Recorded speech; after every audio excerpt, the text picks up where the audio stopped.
రోజు నాకు ఈ కాన్స్టిపేషన్ ప్రాబ్లం ఏం చేయమంటారు? 2 స్పూన్లు చాలు మీ సమస్యలు తొలగిపోవడానికి. Lion diet syrup. ఇందులో ఐరన్, ఫైబర్, విటమిన్స్, రోగనిరోధక శక్తి ఎక్కువగా ఉంది. ఫైబర్ కాన్స్టిపేషన్ అరికడుతుంది. రోజు 2 స్పూన్లు లయన్ డైట్ సిరప్ గోరువెచ్చని పాలల్లో కలుపుకుని తాగొచ్చు. లయన్ డేట్ సిరప్ ప్రతిరోజు 2 స్పూన్లు. 1 కాదు 2 కాదు ఏకంగా 100 కోట్లు ఖర్చు పెట్టి కట్టిన స్టేట్ క్యాన్సర్ ఆసుపత్రి అది. అట్టహాసంగా ప్రారంభోత్సవం కూడా చేశారు. కానీ అందులో ఏం జరుగుతుందో తెలుసా? చెప్పడం ఎందుకు, మీరే చూడండి. కర్నూలులో కేంద్ర రాష్ట్ర ప్రభుత్వాలు స్టేట్ క్యాన్సర్ ఆసుపత్రి నిర్మించి ప్రారంభించి 9 నెలలు గడిచింది. అయినా ఇప్పటి వరకు వినియోగంలోకి రాలేదు. 120 కోట్ల ఖర్చుతో దీన్ని ఏర్పాటు చేశారు. 2024 మార్చిలో అప్పటి వైద్య ఆరోగ్య శాఖ మంత్రి విడుదల రజని, ఆర్థిక మంత్రి బుగ్గన ప్రారంభించారు. అయినా ఇంతవరకు స్టేట్ క్యాన్సర్ ఆసుపత్రిలో వైద్య సేవలు అందడం లేదు.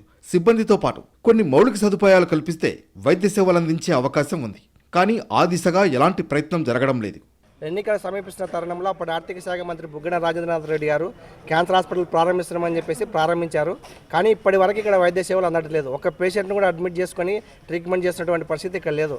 ఏమంటే అత్యవసరానికి సంబంధించినటువంటి ఆక్సిజన్ పైప్ లైన్లు అయితేనేమి, వెంటిలేటర్లు అయితేనేమి, అదేవిధంగా కీమియోథెరపీకి సంబంధించినటువంటి రేడియాలజీ డిపార్ట్మెంట్ కానీ వీటికి సంబంధించినటువంటి రిక్రూట్మెంట్ రాలేదు. కాబట్టి వైద్య సేవలు మేము చేయలేకపోతున్నామని చెప్పేసి ఇక్కడ ఉన్నటువంటి అధికారులు చెప్తా ఉన్నారు. ఇలాంటి విమర్శలు రావడంతో కొత్త భవనాల్లో కేవలం ఓపీ సేవలు ప్రారంభించారు. అరకొర వసతులు ఉన్న పాత వార్డులోనే క్యాన్సర్ రోగుల్ని మగ్గబెడుతున్నారు. దీంతో మెరుగైన వైద్యం కావాలంటే బయటి ఆసుపత్రులకు వెళ్లాల్సిన పరిస్థితి వచ్చింది. ఈ యొక్క క్యాన్సర్ హాస్పిటల్ని 120 కోట్లు బడ్జెట్ క్యాలిక్యులేట్ చేసుకొని 120 కోట్లు పెట్టారు. ఖర్చు పెట్టి ఈ హాస్పిటల్ కట్టించారు. కానీ ఇంకా కొద్ది మేరకు చిన్న చిన్న మౌలిక సదుపాయాలు ఏర్పాటు చేయలేకపోవడం అంటే దుస్థితి. హాస్పిటల్లో పేషెంట్లకు బెడ్లు కానీ, అలాగే స్టాఫ్ నర్సు కానీ, వెంటిలేటర్లు కానీ, గ్యాసులు కానీ, ఇలాగా ఎన్నో మౌలిక సదుపాయాలు ఏర్పాటు చేయాలని మేము కోరుతున్నాము. ఇక్కడ వైద్య సేవలు పూర్తి స్థాయిలో అందించాలంటే ఆక్సిజన్ పైప్ లైన్, వెంటిలేటర్స్, బెడ్లు ఏర్పాటు చేయాలి. అది జరగలేదు.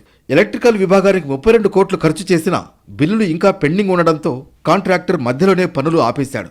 క్యాన్సర్కు వైద్యం అందించడంలో కీలకమైన లీనియర్ యాక్సలరేటర్తో పాటు ఇతర పరికరాలు కోట్లు ఖర్చు చేసి కొన్నారు.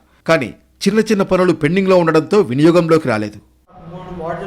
3 ఆపరేషన్ థియేటర్స్ ఉన్నాయి, 2 మైనర్ థియేటర్స్ ఉన్నాయి, 3 మేజర్ థియేటర్స్, 2 మైనర్ థియేటర్స్.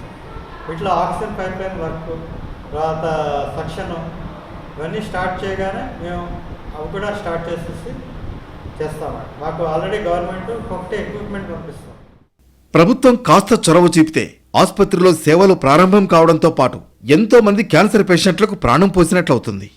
నా కూతురికి ఇప్పుడే ఇంత జుట్టు రాలిపోతుంది, ఏం చేయమంటారు? 2 స్పూన్లు చాలు.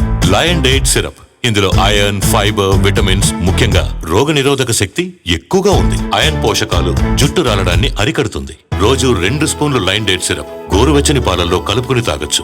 లయన్ డేట్ సిరప్ ప్రతిరోజు 2 స్పూన్లు.